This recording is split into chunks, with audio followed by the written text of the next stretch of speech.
السلام علیکم ورحمۃ اللہ وبرکاتہ۔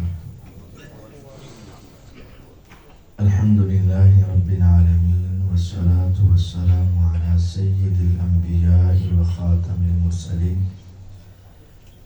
وعلی آلہ وصحبہ ومن تبعہم اجمعین، اما بعد۔ رب اشرح لی صدری ویسر لی امری واحلل عقدۃ من لسانی یفقہوا قولی واجعل لی وزیرا من اہلی۔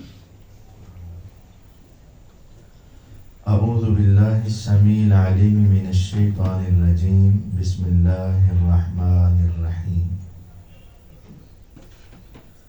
وَيَوْمَ يَعَضُّ الظَّالِمُ عَلَى يَدَيْهِ يَقُولُ یا لیتنی اتخذت مع الرسول سبیلا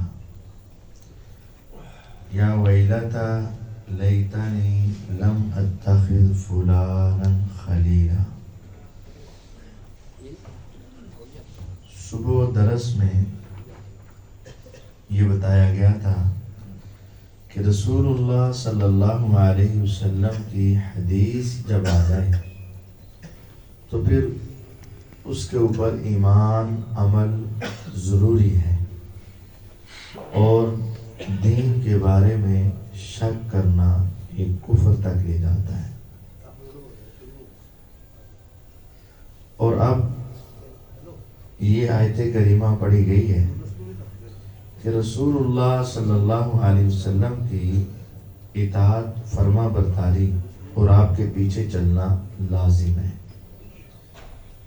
خصوصاً عبادات کے معاملے میں آپ کی پیروی اشد ضروری ہے۔ جو شخص آپ کی پیروی نہیں کرے گا وہ روز قیامت پچھتائے گا۔ ایک آیت میں ہے کہ اپنے ہاتھوں پر کاٹے گا، اپنے آپ پر غصہ نکالے گا، کاش میں رسول صلی اللہ علیہ وسلم کے راستے پر چل جاتا۔ اور دوسری آیت ہے 22ویں پارے سورۃ احزاب میں کہ اس وقت وہ کہے گا یا لیتنا اطعنا اللہ و اطعنا الرسول، کاش ہم اللہ اور اس کے رسول صلی اللہ علیہ وسلم کی اطاعت کر لیتے، ان کے پیچھے چل لیتے۔ تو اپنے زندگی کے ہر مسئلے میں رسول اللہ صلی اللہ علیہ وسلم کی اطاعت ضروری ہے، اور ان میں سے ایک حصہ جو ہماری زندگی کا روزانہ کا 5 مرتبہ کا حصہ ہے، اور وہ ہے نماز۔ ہمیں اس کی انتہائی فکر ہونی چاہیے۔ ایک حدیث میں نے پہلے بھی آپ احباب کے سامنے رکھی، اور آج پھر وہ اسے مختصر دہرا کر اپنی بات آگے لے جاتا ہوں۔ روز قیامت سب سے پہلا محاسبہ کس چیز کا ہوگا؟ نماز کا۔ ایک ہوتا ہے سوال، ایک ہوتا ہے محاسبہ، ان دونوں میں فرق ہے۔ ہمارے ہاں مشہور یہ ہے سب سے پہلا سوال نماز کا ہوگا، نہیں، سب سے پہلا محاسبہ نماز کا ہوگا۔ ان اول ما یحاسب، محاسبہ، سوال اور محاسبے میں فرق ہے۔ سوال ہے نماز پڑھی ہے، جواب ہے پڑھی ہے، بات ختم ہو گئی۔ محاسبہ کیا ہے؟ اس نماز پڑھی ہے؟ جی ہاں پڑھی ہے۔ کتنی پڑھی ہیں؟ 5 پڑھی ہیں۔ کہاں پڑھی ہیں؟ مسجد میں پڑھی ہیں۔ کیسے پڑھی ہیں؟ رسول اللہ صلی اللہ علیہ وسلم کے طریقے کے مطابق پڑھی ہیں۔ یہ ساری انویسٹیگیشن، یہ محاسبہ ہے۔ روز قیامت سب سے پہلا محاسبہ نماز کا ہوگا، اور حدیث کے الفاظ کیا ہیں؟ فَإِن صَلُحَتْ، اگر وہ نماز درست نکلی، یہ نہیں کہا کہ پڑھی، پڑھنا اور درست ہونا اس میں فرق ہے۔ مثال سمجھے، آپ کا بھائی، آپ کا بیٹا ایک امتحان سے واپس آیا، باپ نے اسے گلے لگایا، پوچھا بیٹا کیسا امتحان ہوا؟ ابو بہت اچھا پیپر ہوا۔ تو بیٹا کس چیز کا آج آپ کا پیپر تھا؟ اسلامیات کا۔ اچھا پھر تو مجھے بھی بتاؤ کیا سوال ہے؟ پہلا سوال یہ تھا وہ کون سے پیغمبر تھے جن کو اللہ تعالیٰ نے بغیر باپ کے پیدا کیا؟ تو بیٹا تم نے کیا لکھا؟ ابو جی میں نے لکھا جناب محمد صلی اللہ علیہ وسلم۔ تو جواب تو لکھا نا، لیکن باپ یہ سن کر پریشان ہو جائے۔ بیٹا دوسرا سوال کیا؟ وہ کون سے نبی تھے جن کو خلیل اللہ کا لقب دیا جاتا ہے، خلیل اللہ، اللہ کے خلیل. تو بیٹا تو نے کیا لکھا؟ میں نے لکھا ابو جی موسیٰ علیہ السلام. جواب تو لکھا اس نے. تیسرا سوال تھا وہ کون سے پیغمبر تھے جو کلیم اللہ کہلاتے ہیں، جو اللہ سے ڈائریکٹ زمین سے رہ کر کلام کرتے تھے؟ تو بیٹا تو نے کیا لکھا؟ ابو جی میں نے لکھا عیسیٰ علیہ السلام. تو والد اس کے یہ جواب سن کر مطمئن ہو جائے گا کہ چلے لکھا تو ہے نا. نہیں میرے بھائیوں نہیں، لکھنا بھی ضروری ہے اور صحیح لکھنا ضروری ہے. اسی طرح نماز پڑھنا ضروری ہے اور صحیح نماز پڑھنا ضروری ہے. فَإِن صَلُحَتْ، حدیث کے الفاظ کیا ہیں؟ اگر نماز درست ہوئی، صرف پڑھی نہیں بلکہ درست، صرف جواب لکھنا کافی نہیں. جس نے نہیں لکھا وہ تو ناکام، جس نے صحیح نہیں لکھا اس کے بھی نمبر ختم.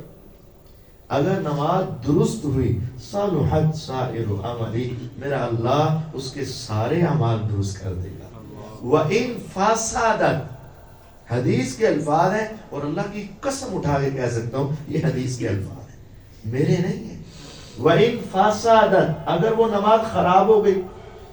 اب خراب کا لفظ اور نہ پڑھنے کا لفظ یہ الگ الگ ہے. ایک ہے پڑھی نہیں، ایک ہے خراب ہو گئی. خراب وہی ہوگی جس کا وجود ہوگا. یہ اسپیکر خراب ہو گیا، وجود ہے اب صحیح اور خراب. اور اگر وجود ہی نہ ہو تو پھر ہم اس کو خراب لفظ نہیں بولیں گے. حدیث میں کیا ہے؟ وَإِن فَسَدَتْ، اگر وہ نماز خراب ہو گئی. خراب کیسے ہوتی ہے؟ جب ہم اللہ اور اس کے رسول صلی اللہ علیہ وسلم کے طریقے کے مطابق نہیں پڑھیں گے تو وہ خراب ہو جائیں گے. وَإِن فَسَدَتْ، اگر وہ نماز خراب ہو گئی، فَسَدَتْ سَائِرُ عَمَلِهِ، تو باقی سارے عمل بھی پھر خراب ہو جائیں گے. نماز کی اصلاح ضروری ہے. بڑے اختصار کے ساتھ یہ میں نے حدیث کی 2 کتابیں صحیح بخاری رکھی ہوئی ہیں اور اس کے رکھنے کا مقصد یہ ہے کہ آپ احباب بعد میں ان کو کھولیں. میں نے نشانی لگائی ہے، ایک مرتبہ ضرور پڑھیں. اب نماز کا انتہائی مختصر طریقہ کیا ہے؟ رسول اکرم صلی اللہ علیہ وسلم جب نماز کے لیے آتے تو کھڑے ہوتے تو نیت ہوتی. نماز کے لیے نیت ضروری ہے. انما الاعمال بالنیات، سارے عملوں کا دار و مدار نیتوں پر ہے. نماز کی نیت بھی ضروری ہے، وضو کی نیت بھی ضروری ہے، ہر عمل کی نیت ضروری ہے. لیکن نیت کیسے کرنی ہے میرے پیارے بھائی؟ ایک ہے عقلی اعتبار سے. جس طرح آپ نے وضو کی نیت کی اسی طرح آپ نماز کی نیت کریں. کیونکہ اگر وضو نہ ہوا تو نماز نہیں ہوگی. وضو ہے تو نماز ہے، وضو نہیں تو نماز. وضو کے لیے بھی نیت ضروری ہے، نماز کے لیے بھی نیت ضروری ہے. تو وضو کے لیے آپ نے نیت کیسے کی؟ دل میں ارادہ کیا کہ میں جو ہاتھ دھو رہا ہوں، منہ میں پانی ڈال رہا ہوں، ناک میں پانی ڈال رہا ہوں، چہرہ دھو رہا ہوں، میں یہ ویسے ہی صفائی نہیں کر رہا بلکہ میں یہ ترتیب کے ساتھ کام کر کے کیا کرنا چاہ رہا ہوں؟ نماز پڑھ. یہ آپ نے وضو کی نیت کہاں کی؟ آپ نے دل کے ارادے میں. تو جس طرح وضو کی نیت کی ہے اسی طرح آ کر نماز کی نیت بھی کرنی ہے. اگر میرے دوست وہ کچھ ایسے اب دوست ہیں جو زبان سے پڑھتے ہیں، میرے پیارے بھائی سیدھی بات ہے، ہر نیکی کے لیے نیت ضروری ہے. تو جب آپ صدقہ کرتے ہیں اس وقت آپ نیت کیسے کرتے ہیں؟ جب آپ زکوٰۃ دیتے ہیں اس وقت آپ نیت کیسے کرتے ہیں؟ جب آپ کوئی بھی نیک عمل کرتے ہیں تو نیت کیسے ہوتی ہے؟ نیت دل کا ارادے کا. اور یہ بات تو میرے دوستوں نے، میرے بھائیوں نے لکھی. فقہ حنفی کے اندر بھی ایک بڑی معتبر کتاب ہے ہدایہ شریف، اس کے اندر بھی لکھی ہے النیت ہی ارادۃ القلب، دل کے ارادے کا نام نیت ہے. ہم بسا اوقات کسی سے غصے ہوتے ہیں تو لڑائی کی نیت سے جاتے ہیں کہ نا میں آیا تھا بڑی غلط نیت نہ سے، بہرحال آگے تمہیں دیکھا تو میری نیت بدل گئی. تو حالانکہ وہ بولتا تو نہیں آ رہا ہوتا نا، بس وہ ذہن کا ارادہ ہوتا ہے. تو نیت ہے ہی دل کے ارادے کا نام. اور آخری بات اس مسئلے میں دیکھیں، عربی جاننے والا ہو، اردو جاننے والا ہو، انگلش جاننے والا ہو، فارسی جاننے والا ہو، جپنی جاننے والا ہو، جو بھی زبان ہو، اس نے نماز کس زبان میں پڑھنی ہے؟ عربی میں. چاہے وہ پڑھا لکھا ہے چاہے ان پڑھ ہے. نماز ساری عربی میں. اسے دنیا کی کوئی زبان بھی آتی ہے لیکن نماز اس نے عربی میں پڑھنی. کیوں؟ ہمارے نبی محمد صلی اللہ علیہ وسلم نے عربی میں جو ورڈ بولے ہم وہی الفاظ نماز میں دہرائیں گے. تو جہاں اتنی لمبی نماز ہمیں عربی میں ملتی ہے تو اگر میرے پیارے پیغمبر علیہ السلام نے نیت بھی زبان سے کی ہوتی تو وہ بھی کس زبان میں ملنی چاہیے تھی؟ عربی میں ملنی چاہیے تھی. اور پھر ہمیں وہ عربی میں کرنی چاہیے تھی. لیکن کیا مسئلہ ہے کہ ساری نماز عربی میں ہے اور اس کے بعد کے سارے اذکار عربی میں ہے, صبح و شام کے اذکار عربی میں ہے, لیکن ہماری نیت کی زبان میں ہے.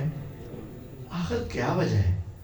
اگر حدیث میں آئی ہوتی کہ میرے پیغمبر علیہ السلام نے نماز کی یہ نیت کی, آنی چاہیے تھی نا حدیث میں, تو پھر حدیثیں کس زبان میں ہونی چاہیے تھی؟ عربی میں. اور یہ نیت بھی کس زبان میں ہونی چاہیے تھی؟ عربی. لیکن اللہ کی قسم کسی حدیث کی کتاب میں یہ نماز کی نیت کے الفاظ نہیں ہیں. نیت کرنی ضروری ہے لیکن طریقہ کار مختلف ہے. نیت کیا ہے کہ آپ نے دل میں سوچنا ہے میں ظہر, میں عصر, میں مغرب, میں عشاء, میں فرض, میں نفل, میں 2 یا 4 کیا پڑھنے لگا ہوں. یہ کہاں سوچنا ہے؟ دل میں, ذہن میں آپ نے سوچنا ہے اور یہ نیت ہے, کرنی ہے, اس کے بغیر نہیں. اس کے بعد آپ نے آنا ہے. تو ہمارے کچھ دوستوں کا ایک طریقہ کار ہوتا ہے, یہ رفع الیدین ایسے کرتے آئے اینڈ کیتا چلو. تو یہ شروع میں ہی ہم غلطی کا شکار ہو گئے. غلط ہے. یہ کندھے ہیں, کم از کم نچلی حد کندھے ہیں اور اوپر والی حد کہ آپ کے یہ ہاتھ کانوں کے برابر, کان کے اوپر والے حصے تک آپ کے ہاتھ جائیں. یہ صحیح بخاری اور صحیح مسلم میں دونوں حدیثیں ملی. لیکن کندھوں سے نیچے والی تو کوئی حدیث آج تک میں نے نہیں پڑھی.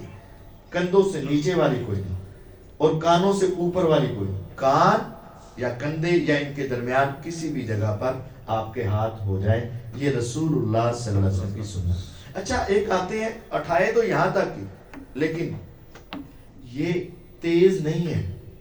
حدیث کے الفاظ ہیں, سنن ابی داؤد میں ہے 41-31 نمبر حدیث ہے 4131, اور اس میں کیا ہے, آپ اپنے ہاتھ کھڑے کرتے اور کچھ دیر تک ٹکاتے, روکتے, یعنی روک کر آپ تصور کریں میں کس کے سامنے کھڑا ہونے لگا ہوں. آپ روکیں چند لمحے, 3 سیکنڈ 4 سیکنڈ, لیکن روکیں تو صحیح نا. اور آپ تصور کریں کہ میں اب نماز شروع کرنے لگا ہوں اور اپنے اللہ کے سامنے حاضری دے رہا ہوں. یہ تصور کر کے ہاتھ روکنے آئے اور اس طرح نہیں آئے, آرام کے ساتھ ہاتھ قبلہ رخ کیے اور چند سیکنڈ کے لیے روکے اور اس کے بعد اپنے ہاتھ باندھے. جب آپ نے ہاتھ اٹھا کر ہاتھ باندھنے ہیں تو اس وقت اللہ اکبر کہنا ہے. اللہ اکبر 3 جگہوں پر حدیث میں آیا کہ پہلے اللہ اکبر اور پھر ہاتھ اٹھائے, دوسرا ہاتھ بھی اٹھاتے گئے اللہ اکبر بھی کہتے گئے, اور تیسرا ہاتھ اٹھائے تو اس کے بعد میں آپ نے اللہ اکبر کہا. تینوں طریقے نبی کریم صلی اللہ علیہ وسلم کے صحیح بخاری میں موجود ہیں. ہاتھ اٹھا لیے سیدھے, روکے اور اس کے بعد آپ نے ہاتھ باندھے. ہاتھ باندھنے کے 3 طریقے ہیں. آپ نے آسانیاں پیدا کی ہیں کہ جہاں جہاں جیسے آپ کے لیے سب سے بہتر طریقہ جو صحیح بخاری میں ایک کوہنی کی کونا ہوتا ہے, اس کونے کو اس طرح اپنے ہاتھ کے اوپر ہاتھ رکھنا ہے, نہ تو آگے پکڑنا ہی آگے ہو جائے گا اور نہ پیچھے. ایک طریقہ کار یہ ہے کہ پورا اس کو عربی میں اس کنارے سے لے کر اس کنارے تک زرا بولتے ہیں. زرا, ایک زرا دوسری زرا پر رکھنی ہے. یہ صحیح بخاری میں حدیث موجود ہے. آپ نے اپنی زرا پر رکھی. دوسرا ہے کہ آپ نے کلائی پر, گٹ کے اوپر ایسے, اور تیسرا ہے ہتھیلی پر. آپ اس طرح ہتھیلی کو ہتھیلی پر بھی رکھ لیتے, کلائی کو کلائی پر بھی رکھ لیتے, اور آپ پورے زرا کو زرا پر رکھ لیتے. یہ صحیح بخاری میں زرا کو زرا پر رکھنے والی حدیث صحیح بخاری میں. اور نگاہ جو ہے وہ آپ کے سجدے کی جگہ پر ہو. دائیں بائیں آگے پیچھے دیکھنا یہ درست نہیں, جائز نہیں. دیکھنے سے نماز میں نقص اور کمی پیدا ہوتی ہے. اور اگر گردن ہی موڑ لی تو پھر تو آپ کی نماز ٹوٹ گئی، اور اگر گردن تو نہیں موڑی لیکن آنکھیں کو گھمایا تو نماز میں کمی کوتاہی نقصان پیدا ہوگا۔ ہاتھ باندھ لینے ہیں اور یہ ہاتھ آپ کے سینے کے اوپر ہونے چاہیے۔ صحیح بخاری کی حدیث، جو زرا کو زرا پہ رکھا، آپ اپنے زرا کو زرا پہ رکھیں گے تو یہ بات خود بخود آٹومیٹک آپ کے سینے پر آ جائے گی۔ اور آپ جانتے ہیں کہ سیدنا عمر رضی اللہ عنہ نماز پڑھ رہے تھے تو دوران نماز آپ کے اوپر حملہ کیا گیا۔ ابو لولو فیروز مجوسی نے حملہ کیا دوران نماز، تو اس نے کہاں حملہ کیا؟ اس نے آپ کے پیٹ پر حملہ کیا۔ صحیح بخاری کی حدیث ہے، آپ کا پیٹ چاک ہو گیا اور انتڑیاں کٹ گئی۔